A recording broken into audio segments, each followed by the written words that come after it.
दोस्तों recently US president Donald Trump के द्वारा अपने सोशल के ऊपर ट्वीट करके कहा गया कि कीर स्टारमर यानी कि यूनाइटेड किंगडम के जो प्राइम मिनिस्टर हैं he will have to resign, क्योंकि वो दो पॉलिसी के अंदर बैडली फेल कर गए, इमिग्रेशन और एनर्जी।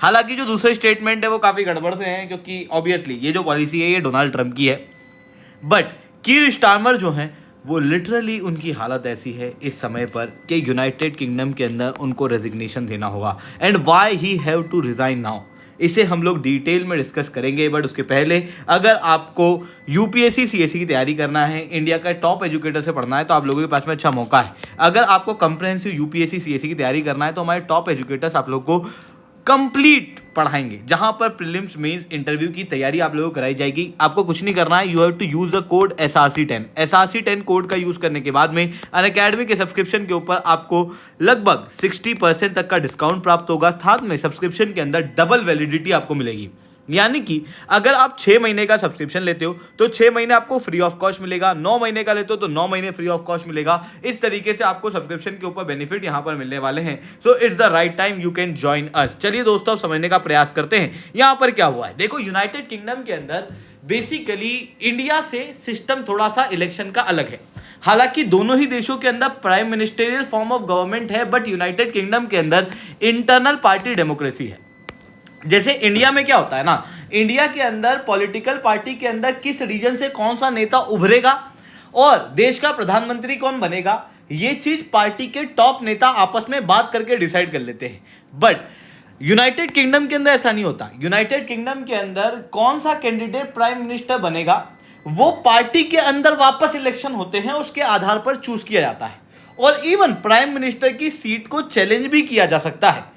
यही चीज यूनाइटेड किंगडम के अंदर देखने को मिलती है। अब कीर स्टारमर के साथ में क्या हो रहा है, बेसिकली कीर स्टारमर जो है वो अभी के समय पर प्राइम मिनिस्टर हैं, बट इनकी जो जनरल पब्लिक अप्रूवल रेटिंग है ये ड्रास्टिकली लो है। इस समय पर आप देखोगे -46% अप्रूवल रेटिंग है, -46%, यानी कि इन्हें कोई भी इस समय पर सपोर्ट नहीं करता, ना इनके पार्टी में कोई, ना ही जनरल पब्लिक के अंदर कोई।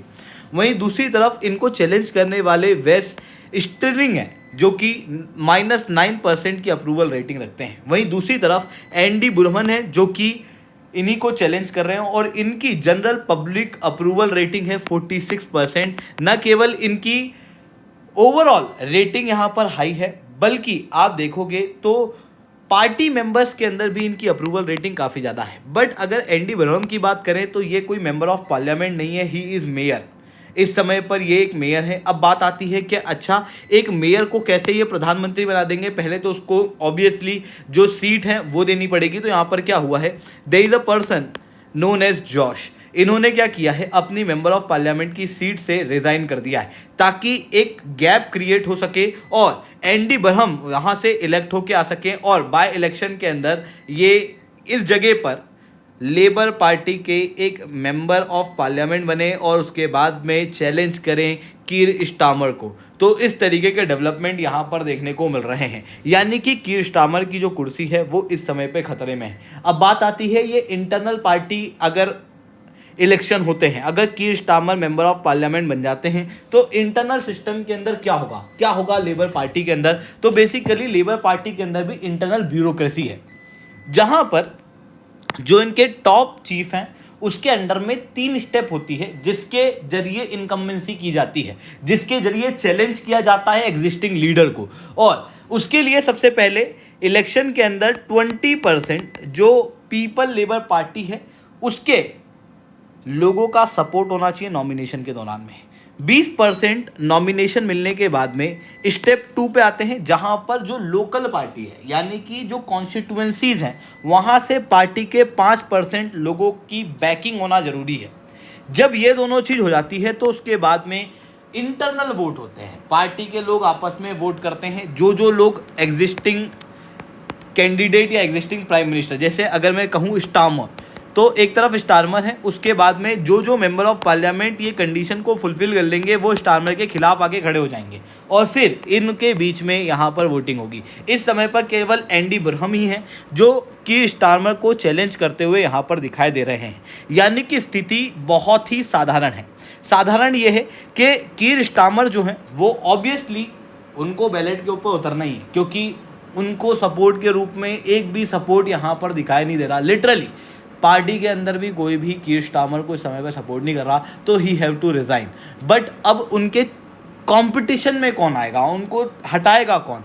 तो एंडी बुरहम यहाँ पर या तो कंप्लीटली रूलर बन सकते हैं, या फिर एक कंपटीशन हो सकता है जो कि एंडी बुरहम को भी चैलेंज करे। यानी कि यहाँ पर अगर 2-3 कैंडिडेट आ जाते हैं तो फिर यहाँ पर प्रॉपर वोटिंग होते हुए दिखाई देगी और उसके जरिए यहाँ पर कीर स्टार्मर की सीट जो है वो जाएगी। यानी कि केस बहुत साधारण है। यूनाइटेड किंगडम के अंदर एक, मैं कहूँगा, पॉलिटिकल क्राइसिस आ रहा है, जहाँ पर एग्जिस्टिंग प्राइम मिनिस्टर को हटना होगा।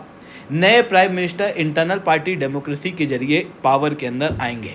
अब आप कहोगे कि अच्छा ठीक है, तो फिर कीर स्टार्मर ये चीज़ करेंगे कैसे? तो देखो, इसके लिए भी ऐसा नहीं होता कि रातों रात प्रधानमंत्री हटा और फिर नया प्रधानमंत्री आ गया, क्योंकि पावर अभी भी उसी पॉलिटिकल पार्टी की है, क्योंकि अभी भी पॉलिटिकल पार्टी के पास में मेजॉरिटी तो है।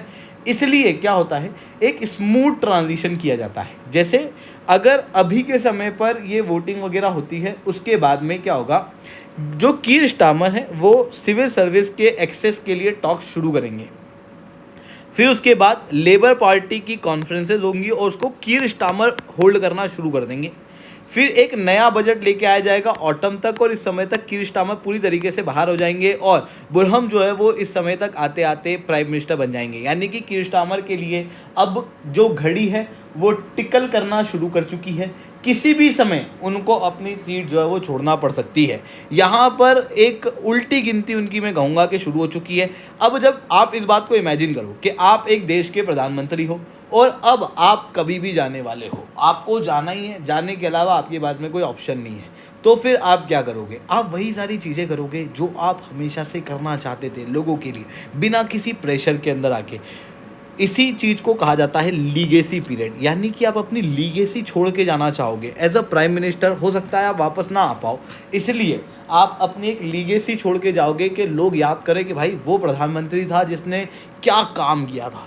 तो कीर स्टार्मर अब वही करते हुए दिखाई दे रहे हैं, जहां पर जो लंबा अवेटेड इन्वेस्टमेंट था डिफेंस के अंदर, उसको कीर स्टार्मर ने बढ़ाना शुरू कर दिया है। यूनाइटेड किंगडम के अंदर यूरोपियन यूनियन के साथ में जो अलाइनमेंट ब्रेक्सिट के बाद ख़त्म हुआ था, उसको यहाँ पर बढ़ाना शुरू कर दिया है। चाइल्ड सेफ्टी मैंडेट को भी यहाँ पर और ज़्यादा स्ट्रॉन्ग करना शुरू कर दिया है। तो ये चीज़ें यहाँ पर कीर स्टार्मर के द्वारा की जा रही हैं। तो इस तरीके से इंटरनल पार्टी पॉलिटिक्स के चलते देखने को मिल रहा है यूनाइटेड किंगडम के अंदर एक पॉलिटिकल क्राइसिस आएगा। प्रधानमंत्री अब हटेगा और नया प्रधानमंत्री वहाँ पर सीट होल्ड करेगा। यूनाइटेड किंगडम के अंदर जो prime ministerial form of system है वो इंडिया से अलग है।